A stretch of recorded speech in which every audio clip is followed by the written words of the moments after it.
Well, hello, Maurice. Hey, how are you? I'm doing well. Thanks for joining us tonight. Oh, it's my pleasure. Thanks for having me. Hey, Maurice, for those that haven't come across you online, introduce yourself and tell the listeners why we're talking tonight. My name is Maurice Shaw. I am a pharmacist, but I'm also a comedian. I love to do stand-up comedy. I perform all over the Midwest at major clubs such as Zanies, Laugh Factory, Chicago. I also work for a company called Funny Business.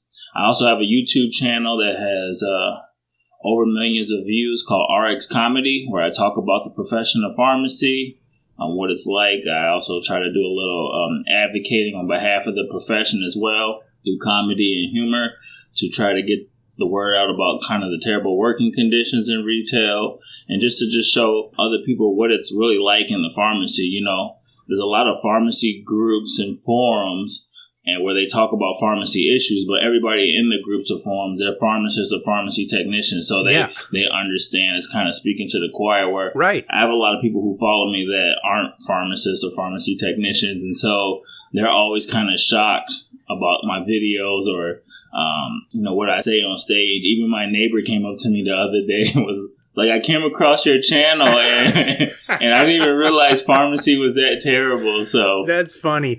Tell me about your first stand-up gig. Well, my first stand-up gig ever, it was a little bit different. It wasn't pharmacy oriented. I was doing what your typical comic does, doing drunk jokes and other jokes like that. And then one day I was getting ready for a show, and the older comic, Mel Novus, he used to be a writer for the Chicago Tribune, and he goes, "Are those your notes?" Because I was looking at these note cards, and I was like, "Oh, no, those aren't my notes for my set. I have a pharmacy exam tomorrow."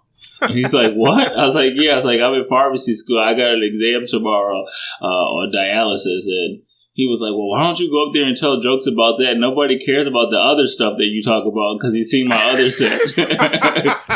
He saw him, so he was trying to give you some advice. Yeah, for somebody, he used to have a TV show on the Chicago television network that they actually just brought back. Like I said, he was a writer for the Tribune, so he's like, you got to create your own lane, so to speak, in comedy. And so that's when I really started to just write jokes about pharmacy and my experience, and then it kind of just took off from there. How'd you finally get up there? Well, people my whole life have told me that I'm funny. Even my teachers, like, he's a great student, but he's always trying to be a class clown and stuff like that. And so I decided one day, they have these open mics. They have them all over the country. You just have to look for them, but you just go there. And I went there, did an open mic, and it's really a supportive type of thing, because all comics know that you're just trying. So even if your joke's really not that funny, they laugh.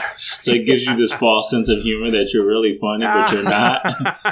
But then I started to do, a few shows here and there. And then, like I said, Mel, he told me to do the pharmacy stuff. And I maybe had like 4 or 5 minutes of pharmacy material. And people would always say to me, "I liked your bit about the pharmacy," but they didn't like my other bit. So I just slowly kept growing, getting growing. Comedy is all about experiences, so sometimes it takes time because you have to keep working and different patient encounters. And finally, I had enough material where I had 30, 45 minutes, and that's when a lot of the bigger comedy clubs started to take me serious and let me perform. So Maurice, you hear about the singers, they're getting up and they're singing. Billy Joel's singing Just the Way You Are for the 30,000th time and so on. Tell me your feeling about the joy in stand-up, telling a joke that you've told multiple times. Is there a lot of joy in that still, and why? Yeah, it's a lot of joy. A lot of times people don't notice it, but my mom, she's been to a lot of shows, and she's like, "You told that joke before."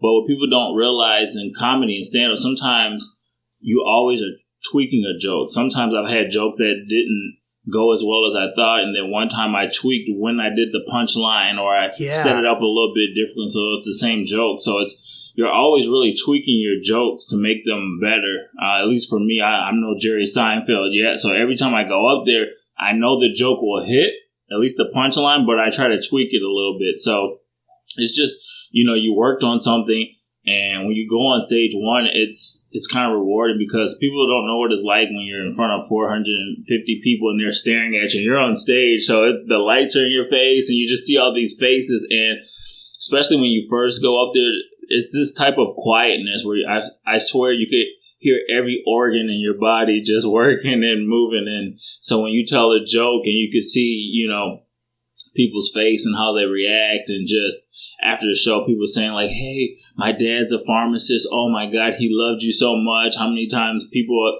taking pictures with to say how much they loved, especially the people who are in the pharmacy field. There's a lot of pharmacy technicians that come to my show, and just kind of their facial expressions, and the fact that people actually want to take pictures with me is just kind of makes you want to keep doing it over and over and over. And plus, like I said, it gets out the message. I've had people say, "I'm going to treat my pharmacist better." It's easier to go to a convention and do pharmacy jokes because they get it. But that was the hard part for me. It was like, how can I make this funny? Because I don't have a whole lot of time. When you're on stage, 15 minutes, 30 minutes, 45 goes by quickly. Probably flies. Yeah, so you can't, spend all your time trying to explain pharmacy. So getting it to a point where everybody can understand it, that just makes it just amazing. And then the people, they can relate and see how pharmacy is a little bit stressful. And, we do more than take pills from a big bottle and stick it in a little bottle. So that's what really keeps me going is that, one, the people that work in the pharmacy love the fact that I'm telling kind of their story for them, telling everybody how stressful pharmacy is. Because a lot of people are scared to talk or say something. People are like, "I'm so scared to like your post, but I love it." I was like, what type of world do we live in that you're scared to hit like on something? It was interesting you said that when you know a joke is going to hit, the pressure's gone, and then you can work on the finesse of it, the little bit of timing. It's got to be satisfying to know when it's going to hit, that you can then relax and work on the other finesse a little bit. And I liked your bit about the big bottle, little bottle. I saw that today on one of your posts. That was so true. You mentioned the different audiences. So how much of what is what? Like, are you doing half of shows where you have no idea the profession, and then the other half are like at pharmacy conventions or meetings or something? Or what's the split on that? It just kind of just depends. The ones like where I did the Virginia Pharmacists Association, they wanted me to kind of talk about things I was doing outside of pharmacy, but incorporate humor. So that it's, everybody's a pharmacist, so it's just not all comedy. It's kind of like telling your story, and I throw little bits of comedy in there as I'm telling a story.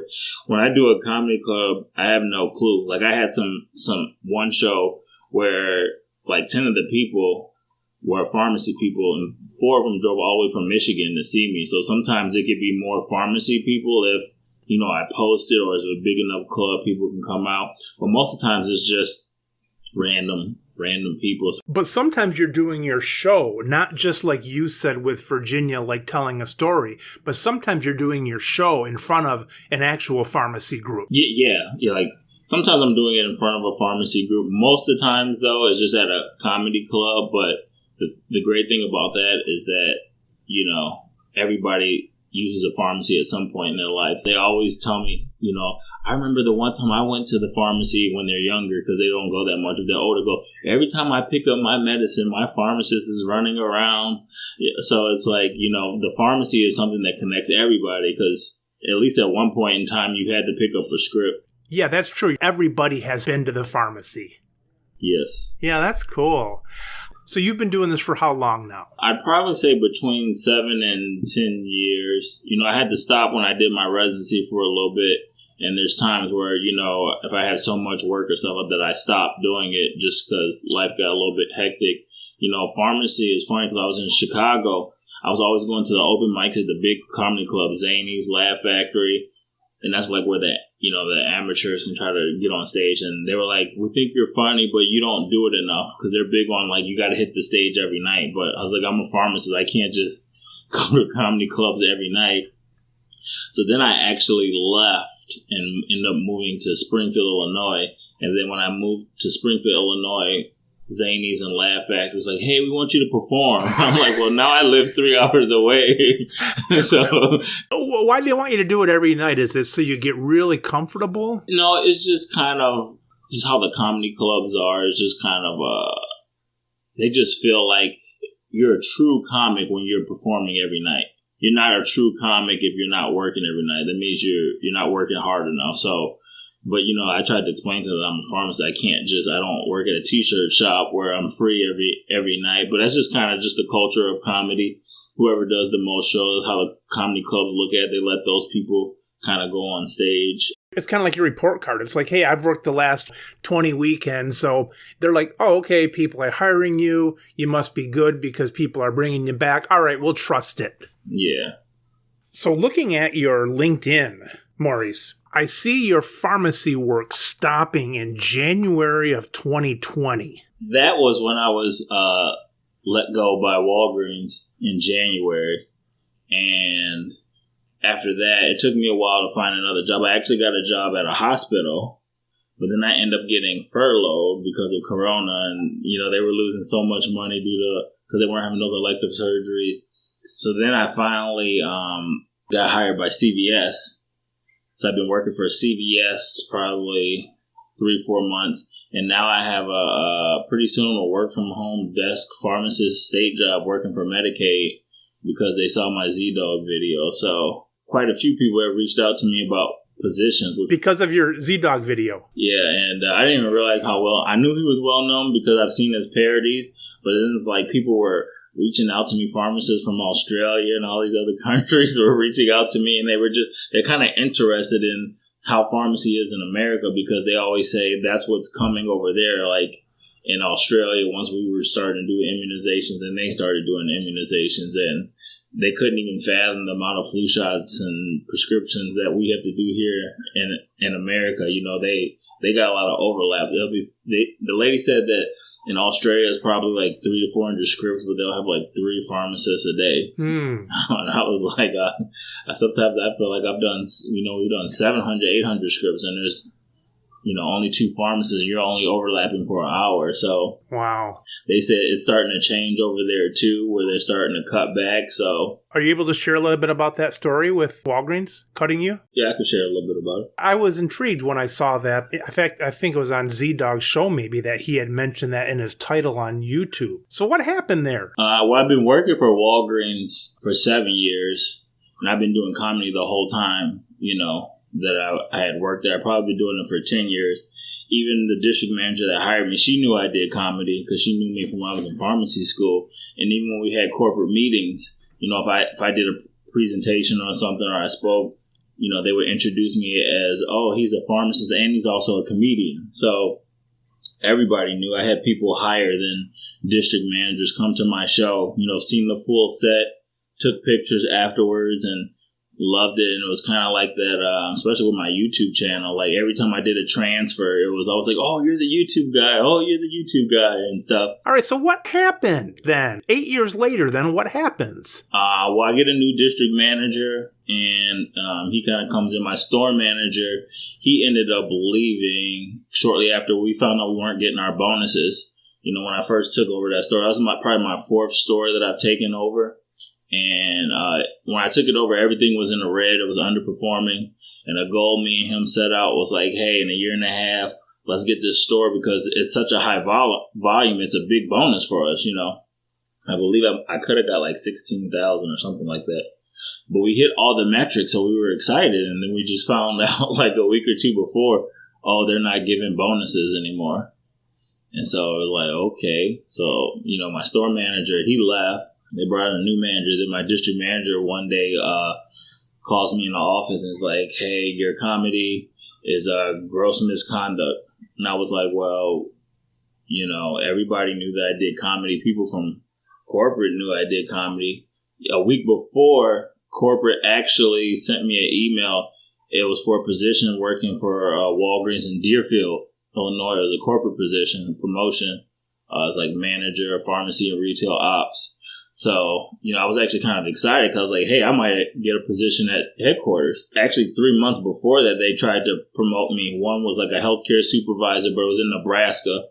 But I wasn't about to move out of Nebraska. Another one was a special position. So I was actually kind of shocked when he called me in because I was like, oh, corporate is about to, a week ago was emailing me about this special position. And he just said my comment was gross misconduct. And it was one of those things where, like, you're kind of shocked. You don't know what to say. Like, you probably thought he was joking almost. Yeah. And I was like, well, I don't really think that it's for comedy, but it's one of those things where it's like, well, no matter what I say at this moment, it seemed like it wasn't going to change the outcome. So I really didn't even say anything. I just said, okay, when he's telling me that it's gross misconduct and that I got to turn in my keys and go take my license down. For a while, I couldn't get a position because I had a couple of interviews, but they would look at my resume and they would say, wow, the people I spoke to said you were an amazing pharmacist. And I look at your resume, like, what were you bashing the company? Like, what was going on? And so, a lot of people said, we'd love to hire you, but based off of what happened, it's really, I'm a little hesitant. You couldn't explain anything like, oh, I told this joke about Walgreens or I did this. You're like dumbfounded. You don't even know how to explain it. So you can't really defend yourself. Even when I eventually got hired at CVS, I told the district manager there, I said, everything that I have up has been up. You can look at it. This is what it is. And he's like, I don't see anything on there that's grounds for gross misconduct. So, they ended up giving me a job. But it took a while, so that's why I started making videos to basically kind of fix my image and reputation, so to speak, where I was saying, hey, this is what I did in the community, because, I was told that I wasn't the type of pharmacist he wanted managing his pharmacy. So I was like, okay, well, I did this in the community, I did that, I, created these scholarships, I've been doing comedy. And then Z-Dog saw it, and then we did that, and then that had like 500,000 views. Wow. And then so many people spoke out on my behalf. It was crazy. I had like 45 different like Facebook posts of people who that I worked with took out their time to just write these long posts. And it was like, hey, I'm so-and-so head of this university. I saw your Z-Dog thing. Or, hey, the head of Medicaid saw this video, wants to talk to you. Or, hey, so-and-so at this company. So it was kind of weird because in retail, you do so much, especially as a pharmacy manager, you don't get credit for. And you almost feel like nobody really wants you. And then to be in a position where it's like people are reaching out to you to want to hire you, especially when so many pharmacists are struggling looking for jobs, it was kind of, it was a little shocking. Maurice, why do you think they wanted to hire you? Is it because of something you said in the Z-Dog interview, or was it just because they got a chance to know you and they said, he sounds and looks like a good guy to have on our team because we've gotten to know him over this last hour? Well, I think a lot of people in pharmacy are trying to find other ways where pharmacists can show their worth and get paid, because the current retail pharmacy business model is clearly not working. And so with me doing the health initiative that I was working on with the Black Barbershop, working with the hospital to do that. You talked about that in the interview. Right. Gotcha. And so that really, the fact that I did a residency, depending on where some places that were like, institutions like, okay, well, he's working on health initiatives. And I've talked about different ways of trying to get, pharmacists, different services we could provide to be able to bill for. And he did a residency. So, he can help us with these new services, and he can also take on students. And they just kind of saw what I brought to the table. You kind of, in retail, you kind of can do a lot, but you're kind of handcuffed, so to speak. So that's pretty much why a lot of people, and then even with a lot of positions, they're like, your name has come up before when we've had positions in the past, but then when this all happened, it kind of like, well, if his name keeps popping up, maybe we should at least interview him and talk to him. All right, so what's the real reason that Walgreens got rid of you? I mean, your mind's got to be saying there's something more to this. Due to ongoing communications between my representative and theirs, I can't speak any further on that, but I don't believe that I was fired for comedy, and I can only leave it at that at the moment. The comedy was an excuse because they Correct. Knew it all already. They wanted to get rid of me, but they couldn't fire me for performance because, like I said, I met all metrics. They couldn't fire me for being late because I'm always early. I stay late. I mean, they went all. I mean, if you think of all the things, there's a lot of pharmacists on my page or that email me and say, hey, I think I was unjustly fired because I make $65 an hour, and they just came up with this excuse about this Stars event from 5 months ago. Or, most people, when they're fired from retail, feel like the reason that they were given was not the true reason why they were fired. And so it's just one of those things that they had really nothing. Oh, I didn't make so many mistakes, or that probably would have been the first thing. Like, hey, you make too many mistakes, we fire you. So they just went kind of like all the way down to like, okay, well, I'll just say it's the comedy. I know, like, at least in Michigan, and I think more places, that you're on an at-will employment and the employer or the employee can leave or fire you for whatever the reason. However, I think it's usually in the best interest of the employer to say a reason, because if you don't say a reason, you leave it open for the former employee to say, well, you fired me for age discrimination, or you fired me for gender discrimination or race discrimination. So if they can come out and give you a reason, even though it's probably full of baloney, it probably lets the employee know, well, they came up with something and I can't really disprove it. And part of it too was that even with my representation brought up, when you list things that are listed as gross misconduct, what I did was not gross misconduct. And per company policy, based off of what I did, what should have happened at least should have been a final written warning. There's no just straight, you're fired. Not for that type of, behavior. With the company policy, you can fail a drug test and still go to rehab and keep your job. Much less a bad joke. yeah. Or there's I gave other examples where so and so was accused of inappropriate conduct towards a female employee, and they were just transferred from one store. They weren't even fired; they were just transferred. Okay, don't work with that person. So you're telling me I can't get a warning? Yeah, I'm just like, bye, go take your license. No, so. When you say representation, did you try to fight this at all? Yeah, I'm currently fighting it now. Oh, you are? So yes. You're still trying to fight it and get to the bottom of things. Yeah. Yeah.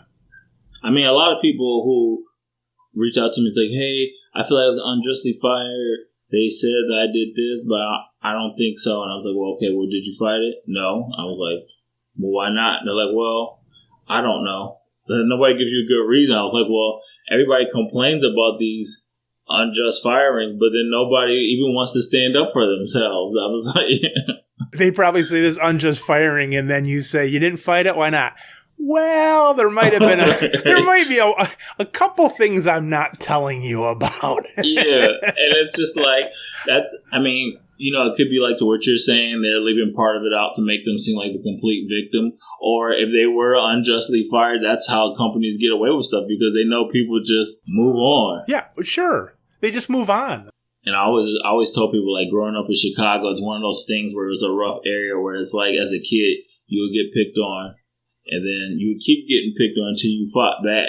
And, and it's kind of like, that's kind of just been instilled with me. When somebody does something like that, you just fight back, or they're just going to keep doing it. So it's, that's just how I kind of took it, especially after you put in 7 years and you were so close to being promoted. And that was how, I always said from the beginning, like, it was always my goal. That's why I always took on different stores, because when they give you a different store, the store sucks and you got to fix it and hire new people. And I only did that because I wanted to work corporate, and it was more of a kind of kick in the gut when, just a week before, corporate was talking to me about taking a position in Deerfield for a manager of retail ops. So would that have been a desk job? Yeah, I'm assuming so, because it would have been at the Deerfield headquarters. So yeah.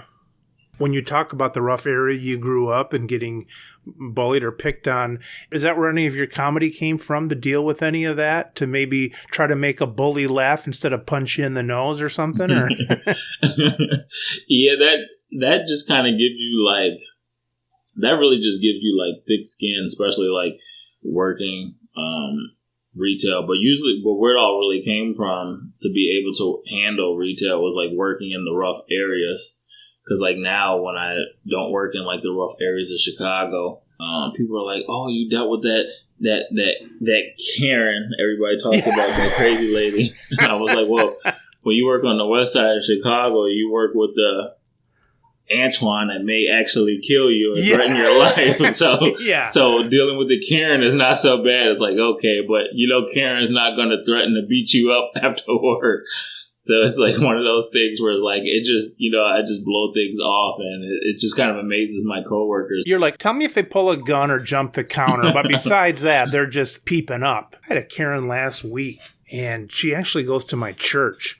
She's always been a difficult customer, but she kind of quizzed me why I wasn't wearing a mask. And I said, well, our frontline cash register people are wearing them and so on. And I quoted some things from our governor's emergency declaration on why I didn't think I had to wear one.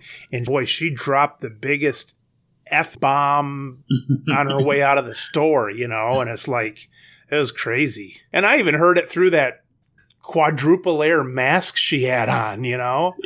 So are you able to use this dismissal from your former employee in your show? I mean, it kind of just depends on how everything shapes out. But, as of right now, I can talk about it and do whatever I want. And they can't fire you. They can't fire you twice. So, right. Just to be able to talk about it. But it's kind of like one of those things like, my fans kind of already know the story, thanks to like Z-Dog and the YouTube channel, like almost everybody knows. So it's writing jokes, it's been kind of hard because usually I could write a joke and then go to open mic and fix it, but or work on it or tweak it, but like now there's no comedy club, so it's right. Even if I have jokes about it, I can't like work it out to see if it's funny because nothing's ever perfect the first time you write a joke down. Yeah, Maurice, with your joke, so let's say that you're doing a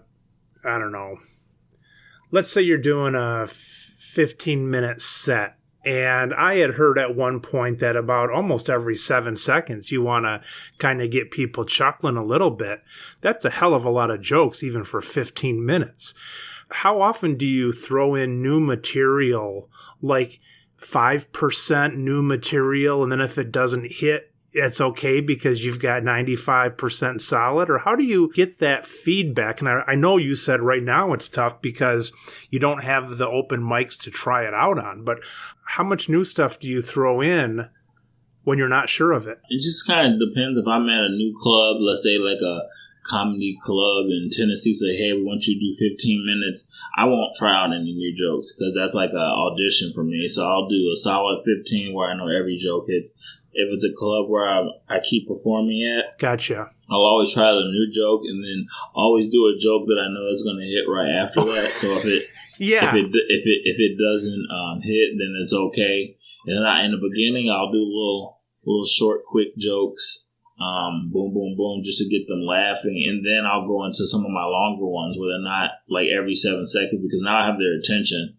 But if you start out with a long joke and you don't have their attention, that's when you get those hecklers and people not paying attention. So you'll hit maybe every 7 seconds right away to get them laughing, and then you might go into a longer story joke or something. Mm-hmm. That's fascinating. It's an art, but it's quite a science too. Mm-hmm. Do you write your stuff down? Is that when you're thinking of a joke, are you writing it down? I know some comedians do and some don't. Yeah, I write them down, put them on my phone. Like, I remember one time I wrote these jokes about, like, things that happened in the pharmacy one time. Like, it was probably, like, a month ago. I was writing these jokes down on a prescription bag. I took a bag. I was like, oh, this incident was funny because this happened, so I wrote it down. And we got so busy because I'm only pharmacist, one tech. I accidentally used that bag on the patient's and the lady brought it back like, this has these words like dumbass customer. And I was like, yeah, let me get that bag. So now I put it in my phone. It's so funny you mention that because my dad, God rest his soul, but he would always take bags out and draw on them and stuff, and then he'd throw them back in and we'd use them later. And today was like the first time in probably 5 years that I drew a little insulin something on a bag for someone, and I hadn't done that in a long time. So it's funny you brought up about the bag, but yeah, she comes back with like, what'd you write on this for? No, it wasn't you. It was the customer before you. Yeah. No, I just put them in my phone, just try to remind myself when things happen, and just so you don't forget. At this time in your life, how many nights a month would you like to do comedy? Probably every other weekend. Traveling for it? I wouldn't mind traveling for it. It just kind of just depends. Like some comedy clubs, like I know there was a comedy club in Michigan, was like, hey, will you come to Michigan and do a show, no hotel, $100? I was like, absolutely not. No hotel, meaning they're not going to put you up. Well, yeah, I have to pay for it. I was like, I'll just go to work for 2 hours or something like that and make that up. But other places have been willing to pay for my travel and everything else. And so it kind of just depends on that. But now, with the new job that I have coming up, that I'll have the schedule where I could do it every other weekend. Retail, it made it hard because you work every other weekend, and you're trying to do shows every other weekend. It's like you have no weekends off. So yeah, it's funny when you mentioned that when you finally moved away, 3 or 4 hours away, that's when they wanted you back. But I was in this service club. It was 30 men and women, and every week we'd have a speaker, and one of the guys was telling me that in a sister club that he was in before they joined ours, he said that 1 week out of a month they always invited somebody from more than 100 miles away. So in other words, 3 out of the 4 weeks, it was Bob from down on the corner, or Sally who runs the local, YWCA or something like that. But once a month, they always got someone from 100 miles away. Because if you're 100 miles away, there must be something really special about you. So when you finally moved, 3 hours away, then you were a star that came back from 3 hours away, Yeah, it's funny. Well, like the way the comedy scene works is kind of like you have Chicago is not like New York or LA. Chicago's kind of like that's where you go to develop your talents. And then you go to LA or New York. And then that's how a lot of people kind of take off from there. But it's kind of like at the time that I left, a lot of people that I knew they were performing regularly had to either move to New York to try to take their career to the next level or move to LA. So it was kind of like what was still in Chicago, I was kind of the best out there. So that's when they asked me. Well, Chicago was always like Second City and all that improv stuff and all that, right? And that's where people, got their chops. Yep, they got Second City. I took classes there. It was funny, like Comedy 101. The guy was like, wow, you shouldn't even be in 101. You should be in 103. But, that's what, again, that could have opened up doors if I could have kept doing it because they kind of make you go through like 101, 102, 103. Then once you go higher, then they kind of try to help take your career off. But it's like, again, with the pharmacy work schedule, it's impossible to make a 4:45 Wednesday Comedy 102 class every Wednesday. So, do you think you're getting better? Well, I'm probably getting worse since the pandemic, but But at least I got a lot of jokes that I'm pretty sure, that's nice about having my fan page that even though I don't have the stage time, I still can. Yeah. I'll put a joke on there and I'll say like 483 people gave it a heart. So I was like, I know it's a funny joke and it's something there. Just gotta tweak it, You think in general that your skills get better and thus the audience gets a funnier show? In general, would you keep getting better? And what would get better? Your ability to know a good joke when you see one, when you think of one? Because you're probably a better comic at 10 years than you were at 3 years, right? Mm-hmm. What was different between 3 years and 10 years? And then between 10 years and let's say 7 years from now? And I'm not talking just like more jokes, but I imagine you're skilled better. You've learned to hone something, right? It's just like how you deliver a joke is probably what changed. Like there was certain jokes where I would tell it and I would get a punchline out of it, but I was leaving a lot on the table. Like it could be the crowd could be laughing louder. I could get more out of a joke. I could take a joke that was 30 seconds and really probably could make it into something that was 3 minutes, Like even some jokes I would, there's one joke where I added an extra 15 seconds where it's like I tell the joke and then the audience is laughing and it's such a big punchline. I was always rushing to the next joke. So then over time I just learned, I let the audience, I have a drink over there and I go and grab the drink so they can keep laughing. So to them, for me, it's like I'm going to let them get the laugh out because then I'm trying to over talk my joke and they don't hear it, but people are still laughing. And then when they finally calm down, I go, man, that was a good ass joke. And then they start laughing again. Then I go into it. So little things like that are just about the pace. People like my pace because I kind of just tell this, in my early years, I was more concerned with being funny. In my later years, I was just more concerned with being interesting. Because even though people might not be laughing, they were like, I love what you were saying because I was just interested. Yeah. A lot of times I would measure if people like me by laughter, but it's not so much laughter. Of course, my shows have a lot of laughter, but sometimes people just listening to my stories or about like how long I've been working in pharmacy and the long days, like it just captivates them. And I think, when you go to a comedy club, you can be entertained and not just be laughing, You can be interested in what I'm saying. So I try to incorporate both of those things, and that's kind of, how my comedy has changed from, year 3 to year 7 to year 10. It's interesting that you brought up that because when I was trying to define my podcast or a mission for my podcast, I thought a lot about it. And the words I came up with was interesting and entertaining. And it's not really my right because I'm not a comic. I don't label myself as funny. That's for someone else to decide. I can say entertaining, and that's a wide range of what entertaining means. For some people, it might be laughing. For some people, it might be reminiscing or whatever. And then I say it's interesting. And I chose that carefully because the other things I didn't want to say is that I was educational or that I was going to improve your life beyond my show or whatever. It's like I was very tight in what I wanted to do. And then the way that I gauge who I want to talk to is just who would I want to pick up and drive up to northern Michigan with? What kind of conversation would we have in the car driving up there? And I said, that's my goal. It's not to do anything else but that. So it took a bit to get there, but long story short is if people think they're going to learn something from me, they got the wrong show.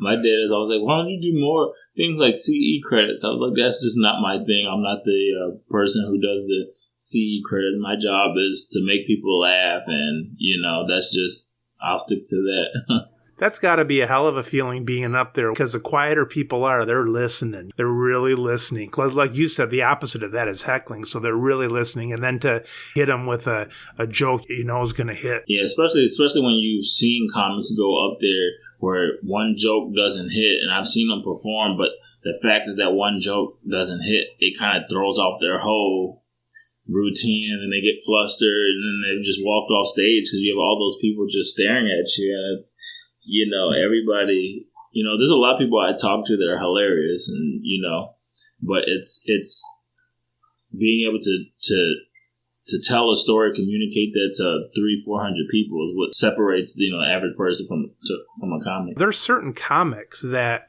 you get them off stage and they're not even going to crack a smile and they'll never make you smile. There's other guys that are kind of funny all the time. Farley, and David Spade, I think, is kind of funny in real life, but it goes across the gamut. But yeah, there's a big difference between cracking little jokes and getting up there and being blinded by the light and under all the pressure to do that and to risk hitting a bad one, Yeah. So you got to be pretty confident now when you're up there. I mean, a laugh is coming, right? Do you have any times where for some reason it was like a chain reaction of not laughing? Have you done that where you've got up there and a joke that always hits before for some reason didn't hit that night? Sometimes it just depends on the audience too. That's what makes comedy sort of difficult. Like when I perform at the Laugh Factor, there's some comics that I know will do well, but then sometimes I'll perform at other places. Like they'll do jokes in Chicago, right? And they're talking about Trump and kind of making fun of Christianity and stuff like that, and people laugh. And then we'll go do some shows in Michigan where where you don't talk about their Christianity, and then they still try the jokes, and it's just like and they keep going because they have nothing else. Where I love about pharmacy, it's neutral. It's not. Pharmacy doesn't offend anybody, so it doesn't really matter what type of audience I have, luckily. that most people will laugh and get it. You know, usually people who are older or are on medicine, the people who work in the pharmacy field laugh a little bit more, especially once they start to get 25 and up. I would say they probably laugh more. The younger crowd, they still laugh, but I don't think it really hits them because they don't deal with the pharmacy as much, or especially like some of the 18-year-olds, they probably don't even know what an insurance card is. Yeah, so. Exactly. But I never have it where it's just that dull silence. So to me, it might not be as loud as a laugh, but I still get a laugh. Do you remember Johnny Carson? Mm-hmm. Johnny, he was the king of throwing out some that his writers wrote for him those days where it bombed completely. And he was the best at recovering from those. You know, I remember sometimes he would pull the mic down and tap on it and say, "Is this on?" You know, that kind of stuff. He was good at that. You got to have that just set up. Like, I remember one time I told a joke and like the people on the left laughed, but the people on the right didn't. So I said, can the people on the left explain it to everybody on the right? You know? You kind of have a few things set up for that, right? Yeah. You're ready for it. Mm-hmm. So, Maurice, what would be really cool for you as a comic? I guess what would be really cool for me if there was like, let's say NBC came up with a TV show called The Pharmacy and I was like a writer on it. You know, I told my experience and I got paid to write, or even, that'd be the minimum. You know, I guess to be on the show would be pretty cool. But I'm one of those people, I guess it may sound kind of weird because I'm always on stage and have the channel, but I really don't like the limelight, you know. I'm kind of like to be more behind the scenes. So, like, if there was something where I could write for a pharmacy show and kind of get the stuff on my YouTube channel and my jokes on the big screen to do that, because I feel like people try to do so much to get change, but it's like, I don't think retail pharmacy or pharmacy in general is going to change until like patients start speaking up, or, you know, more and more people get hurt because pharmacies are understaffed. But if there was a TV show where you could talk about it, it's easier to get the message out. And that's kind of my goal, is to somehow, if there was a TV show come out, to be able to get that out that way. Because it just seems like, you know, I watch all these YouTube channels where like, you know, this guy that was a pharmacist became a senator. He's over there preaching about PBM reform, and it seems like anybody who can just listen to the basic knowledge that you buy a drug for this price and you're getting reimbursed less than what you pay, that's just bad business. But nothing changes. Like, I Google things like auto refills being kind of insurance fraud, and articles will pop off in 2014, 2013. I'm like, so these aren't new issues that I'm bringing to light. People have known about this for 7 years, so that's kind of like where I'm at. I'm like, okay, well, what's a way to get change? Because like, I'm trying to bring awareness to things that are going on, but now the more I see it, like, these have been news topics and news stories since like 2014, 2013. You know, every year there's a new story, but it seems to be getting worse with every breaking story. So it's like, how else can you get the information out there to make a difference? And it just seems like, you know, doing it that way, a TV show where millions of people are watching, that, you know, people can kind of feel sorry for the main character that's a pharmacist, and then more people would speak out like, hey, I am paying more for my prescription, or hey, I did get the wrong pills. Maybe it's because my pharmacist was understaffed. And so that would be my dream, to be able to make a change in retail pharmacy while doing what I love. There's some neat things now, you know, with the internet, and, well, of course, you'd rather be off the internet right now and live, but podcasts and the YouTube videos and things like that. And for the last 30 years, we've depended more on just news articles with short clips of people telling why they might be upset or something. But I think maybe some of these new longer versions with podcasts, funnier versions with shows, you know, hit to the point things with YouTube, you know, maybe that'll shake things up a bit, hopefully. All right, so you go to Hollywood, and I'm going to give you 3 options. And I think I know the first one, that you would strictly be a comic actor. I don't think that's your favorite one. But if you could write the jokes for the show, or write the jokes and be on the show, which one would you prefer? If I'm not looking at pay... Yeah, let's say you're not looking at pay. I probably would just like to write the jokes, because I feel like when you're famous and people know who you are, anybody in the limelight, their life just goes to shambles. And it's just like, I remember one time there was a local pharmacy, and they were like, hey, every year we have kind of a pharmacy. We have a party once a year. It'd be really cool if you did some comedy. A lot of the technicians like you. So I was like, okay. So I go there, and then I walk in, and like one of the technicians like, oh my God, it's the YouTube guy. She's like shaking. And, you know, it was kind of an awesome feeling, but it was also kind of creepy too, because it was just like, just to see this person's reaction. They're like, oh my God, you're real. And it's like, even now I get like hundreds of emails. And, you know, one guy called me 3 weeks ago from Alabama and was just like, he's so stressed out at work, and he wanted my advice that like he doesn't know what he's going to do to himself. So he has his mom driving to and from work. Whoa. Because he just feels so, so stressed out in the retail setting. And he's like, it's just amazing that you're a real person. You actually answered the phone and stuff like that. So it's like, people expect a lot from, you know what I'm saying? When you're in the limelight, they expect a lot, and it means a lot to people, and you can't just blow people off. Like, not that I blow people off, but it's like, I'm always trying to answer emails. But eventually you'd have to at a certain level. I think it's a lot more work than what people thought, and I only get a small taste of it. And you get satisfaction out of the joke writing then. Yeah. Knowing that a joke that I wrote hit on national TV. I mean, other things will come from that too. Like, I wouldn't mind, you know, if I had a smaller role on it, but like the main character that's always got to be on TV and stuff like that is just not really my goal. But I mean, if it happens, I'll take it. But I'm trying to get a feeling of comedy as a career. Oh, well, comedy as a career is hard because people don't really pay that well unless you're like the big name comics. So you kind of have to make a living, you kind of have to be doing a headlining gig every weekend. You can't take a weekend off. That's going to take a break almost to get the headline, and then you got to do that every weekend. Mm-hmm. So it's probably like, you know, depending on who you are, if you're like a basic headliner, you're probably getting like for a weekend, maybe like $2,500. Gotcha. You know, and so, you know, probably a good working comic could make 60 to 100,000 a year, but you literally have to, every weekend you're working and traveling, and so you're not working really Monday through Wednesday. But there's some clubs I've been to where the headliner, he does the Thursday show, the Friday show, the Saturday show. Usually there's no Sunday show, so then on Sunday you're either going home or going to the next place. So I know there's been months where I would do shows back to back to back, and I remember for like 3 weeks I was like, this is kind of lonely, because I remember I was in the Cleveland Festival, so I was there for a while. So I'm just in a hotel for 3 days with nothing to do, and then you go someplace else. Then I have to go to Michigan the next weekend, and like 1 or 2 days you're just sitting there, and you know, it's kind of lonely. I remember when I started as a pharmacist, I told my dad, because my dad was a pharmacist, and so I came to work with him.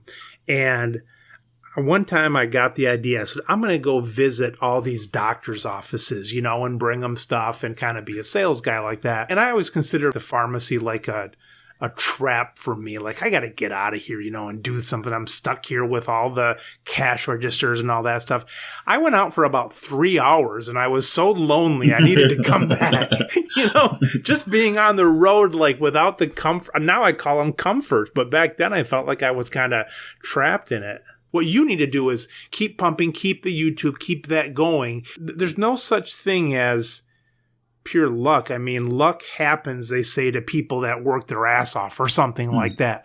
But it sounds like you need to, you keep plugging, and then to do that full time, you'd have to have that level jump up somehow. Mm-hmm. Somehow you'd have to get a connection or something, right? One, it would probably have to, like I said, if you could be a writer on a TV show, that would open up all the other comedy gigs. So while you're writing, you can still write and do comedy. So like those days where you're off, not on a stage, you could be writing and send that to the shows. And that way you're writing. There was a friend of mine before COVID hit. He was supposed to be doing a TV show in New York where they were paying him to be on a show like $5,000 a week. And that got canceled. But I mean, right there, he was making $20,000 for the month. To write or to be on it?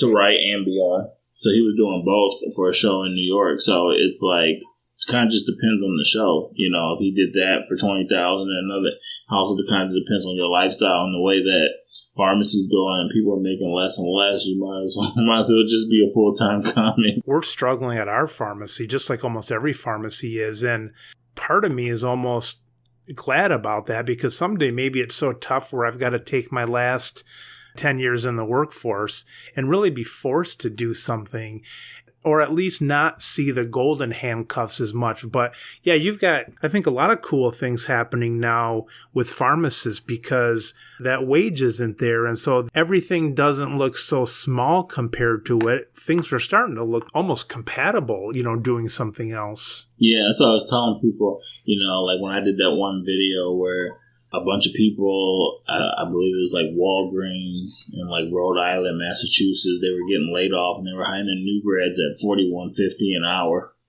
So somebody, that lived in the Boston area was like, do you recommend I do this?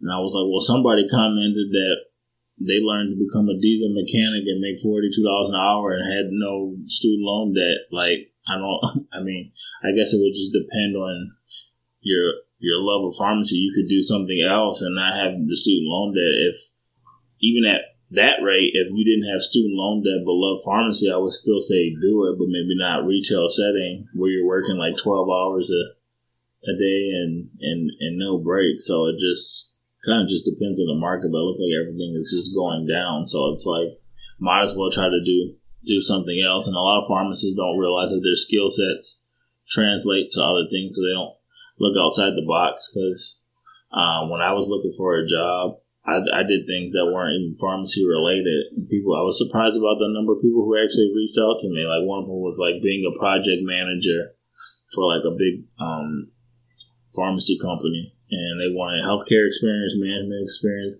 but you also needed a PMP certificate, which I did not have. So they were just wondering how, is that something that I'd be willing to get? But that paid like $200,000 a year. Really? And it was like, it made me think like, okay, like there's other things I can do because these skill sets clearly translate to other fields. If you're forced to make some of those choices, like you were with those terrible things you did at Walgreens, sometimes that's a blessing in disguise, I guess. Yeah, people always say, why don't you do comedy? Every time I do a show, you should quit pharmacy. That was hilarious. Do comedy full time. And it's like, once I lost my job, I was going to do comedy full time. I was like, I'm going to just do this full time for like 3 to 6 months, see what happens. But then COVID hit, so I guess it wasn't meant to be. But, that sort of situation where I was forced out and I was willing to take that risk, but it wasn't until that happened. I wish I was more open to that, because every time in life I've been forced to do something, usually ends up better than it would have been if I would have been in the other situation. But I don't know. I still got a handful of kids at home, so maybe I'll be more risky when it's me and my wife or something, and I can handle some of that. Do you have any advice, Maurice, for someone just graduating now in the midst of COVID, in the midst of decreased salaries and things like that?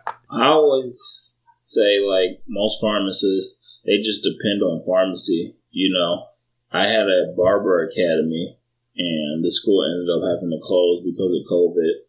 But I think more pharmacists, if you can find another business or a hobby or passion that you can do, even if it means only working 32 hours a week, most places aren't doing 40 hours anyway. That way you're not so reliant on pharmacy as your primary income. So that's why pharmacists don't want to speak up. That's why they don't want to protest, because all their money is solely from pharmacy. But if more pharmacists were entrepreneurs or had other sources of income, if they wanted to strike, it wouldn't be so bad where they had to cave in because they didn't have money coming in. So I always tell people just, find something else that you like and try to have more than just one source of income coming in besides pharmacy, because it's not, what it used to be. What academy did you say? I had a barber academy. I thought you said that. What do you mean by that?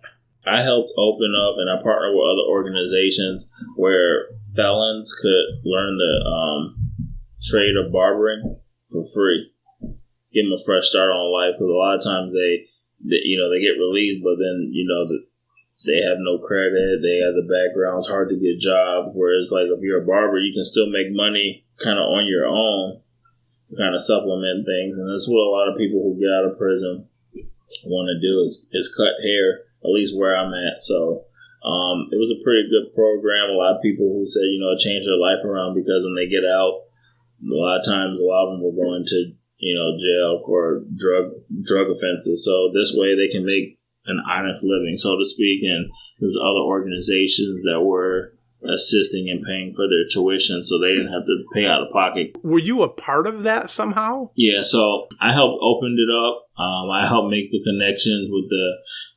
organizations in the community, and that's where the health initiative kind of started. Where I partner with SIU. Where it's like, hey, people come in here, we'll check their blood pressure, and they would say, okay, we don't care what type of health insurance they have, we'll take them.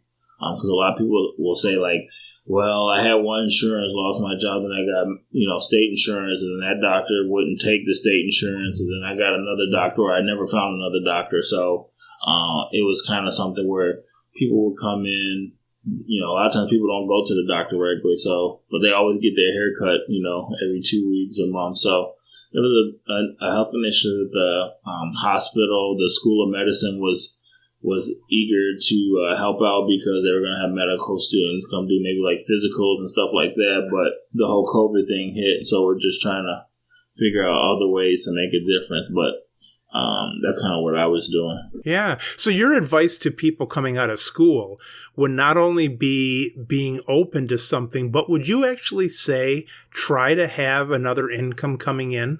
Mm-hmm. Yeah. So have another source of income, because you never know when they may say, hey, okay, we can't offer you 32 anymore. You can only get 24 hours, and then you're just kind of screwed because people are looking for other pharmacy things, and it's like, okay, well, it's too saturated, so you need to try to figure out something else. If you had to, it's easier to increase an income from a small income doing whatever else than it is to say, now I got to start something, right? You might as well start it while you're working your 32 or 38 hours or whatever as a pharmacist. Yeah, because there's some people who are just too far in. You can't tell them to just not be a pharmacist.